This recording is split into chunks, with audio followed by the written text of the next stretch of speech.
la Deutschland Quality. Salut à tous, on se retrouve pour le débrief du match. Allemagne, Hongrie, victoire de l'Allemagne, 2 buts à 0. Les buts qui ont été inscrits par Jamal Musiala à la 22e minute de jeu et Ilkay Gundogan à la 67e minute de jeu. Merci aux personnes qui étaient présentes avec moi en live. N'hésitez pas à liker et à vous abonner si vous êtes nouveau. On va commencer par les statistiques du match. 19 tirs pour l'Allemagne, 7 tirs cadrés. 11 tirs pour la Hongrie, 4 petits tirs cadrés.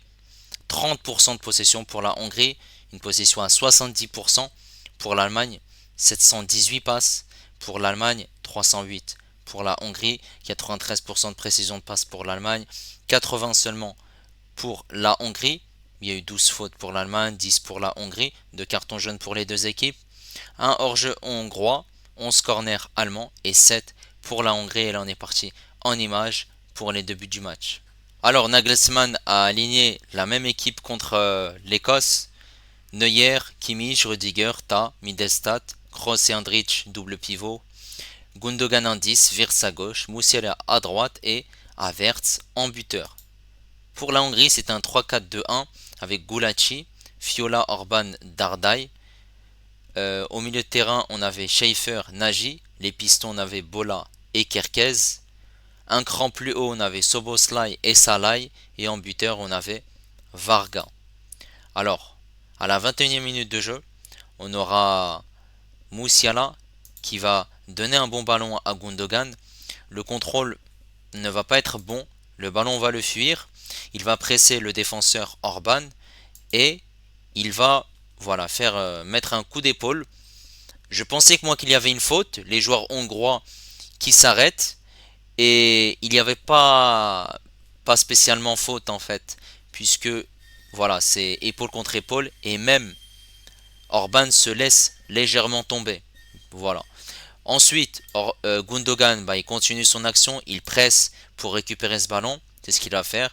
Gulacsi, le gardien de la Hongrie, sort. Gundogan va temporiser et va se mettre face au jeu. Il va voir qu'il y a Musiala qui demande le ballon. Musiala va pouvoir être servi. Il va faire un crochet et il va pouvoir tirer. Et ce sera barre transversale but pour l'Allemagne, ce qui fait 1-0. Et c'est le deuxième but de Jamal Musiala dans cet euro. La célébration de Jamal Musiala, la Deutschland Quality, je vous ai dit. Et ensuite, le deuxième but, en deuxième mi-temps, Toni Kroos qui va faire une très belle passe à Jamal Musiala. Jamal Musiala qui va s'orienter vers le jeu, il va attendre qu'il y a un joueur allemand qui se démarque.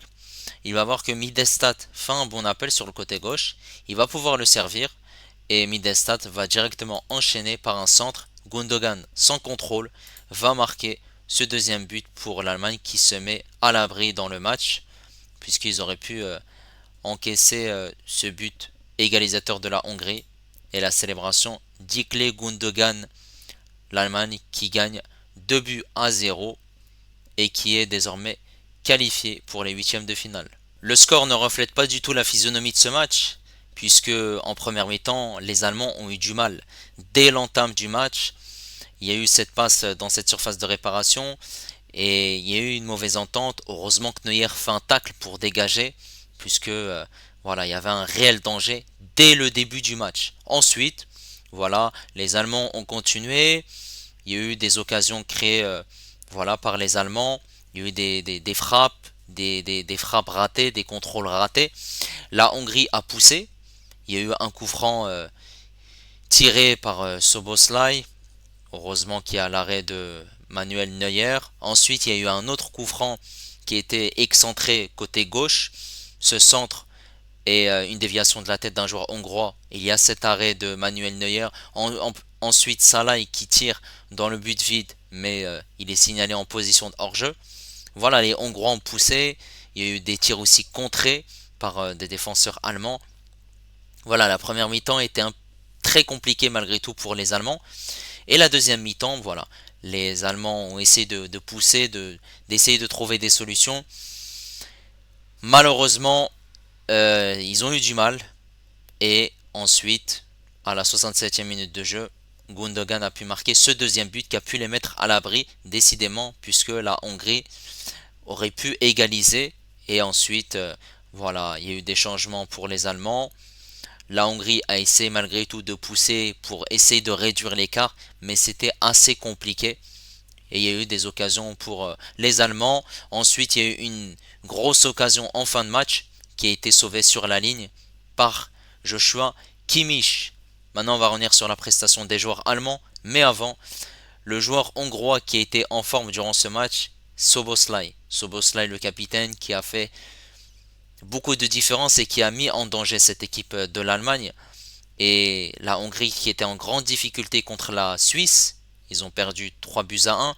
Et aujourd'hui, malgré qu'ils ont perdu 2-1, voilà, le score ne reflète pas du tout la physionomie de ce match puisqu'ils auraient pu ouvrir le score, que ce soit sur coup de pied arrêté, coup franc ou corner. Il y a eu beaucoup d'occasions, mais il fallait compter sur un très très grand Manuel Neuer. Et Manuel Neuer qui a fait un excellent match. Il a été présent aérien dans les duels, sur coup franc. Voilà, la très très bonne relance au pied. Un excellent match malgré qu'il approche de la quarantaine. Magnifique. Il a su voilà, réagir aux critiques et il a bien répondu tout simplement. Côté droit, on avait un Joshua Kimmich qui était en forme.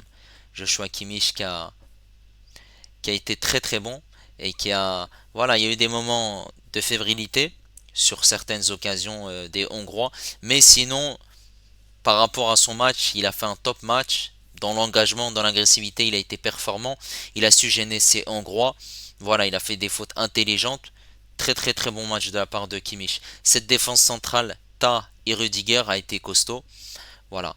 Il y a des moments où elle a été en danger cette défense centrale, mais Ta a été très très bon. Et il y a eu voilà, des ballons dans la profondeur. Ta ne s'est pas fait prendre de vitesse, il a su être très intelligent dans son placement et Rudiger il a montré son impact physique dans l'engagement, dans la combativité.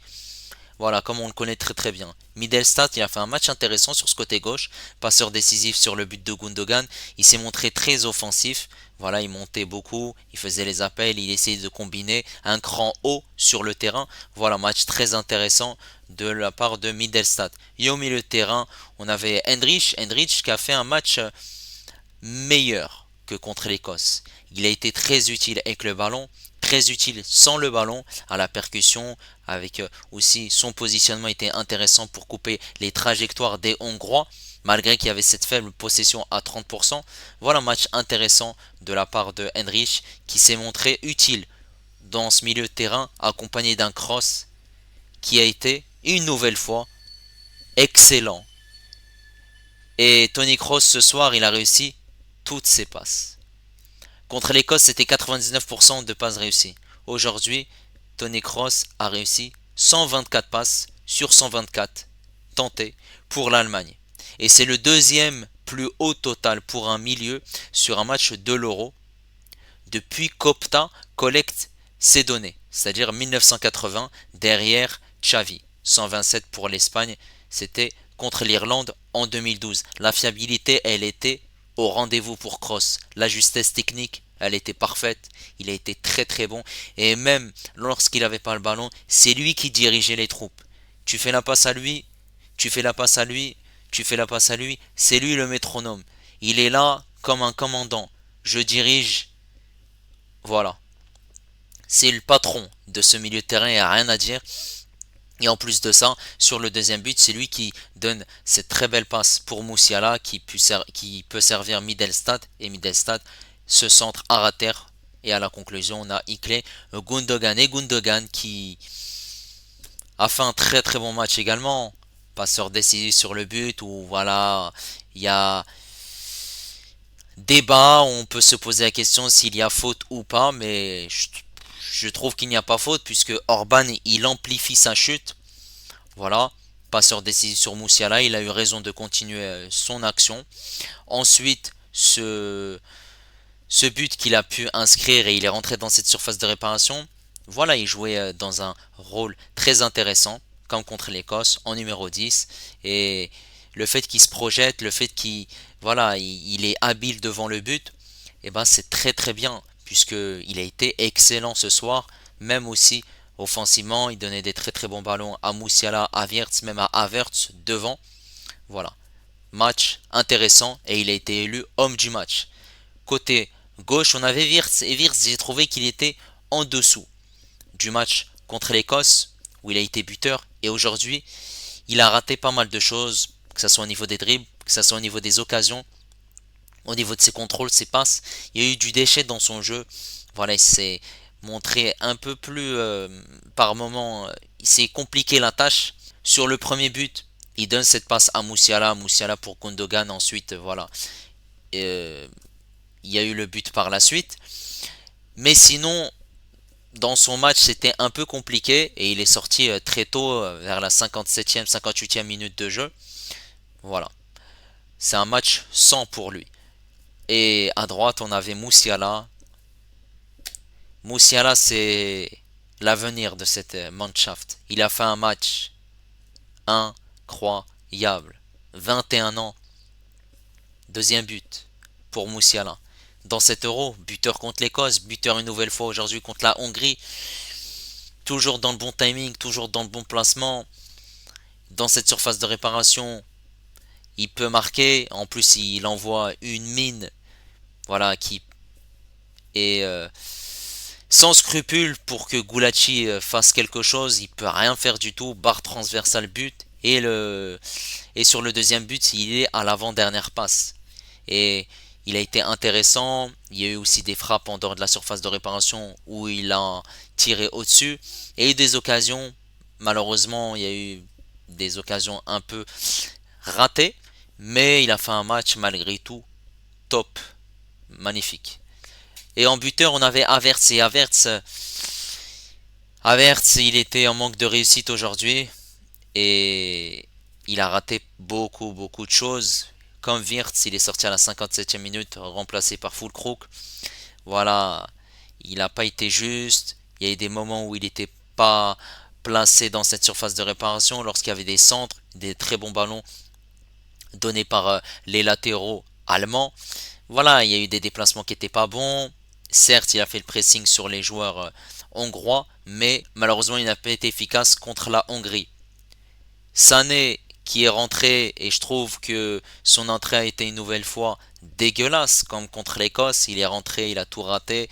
Voilà, il n'a pas fait une belle entrée. C'était pas terrible. Et à souligner que l'Allemagne aurait pu euh, conclure ces occasions et alourdir le score, mais voilà, ils n'ont pas été impressionnants et ils n'ont pas su marquer les occasions qu'ils avaient, notamment à 1 contre 1 Havertz. Et quand la compétition elle avancera, il n'y aura pas énormément d'occasions qui vont se présenter durant le match. Voilà. N'hésitez pas à me dire ce que vous avez pensé du match. Maintenant, l'Allemagne va jouer le dernier match pour la première place contre la Suisse. Et la Hongrie va jouer son dernier match contre l'Écosse. N'hésitez pas à liker et à vous abonner si vous êtes nouveau. Et moi je vous dis à la prochaine. Ciao les amis.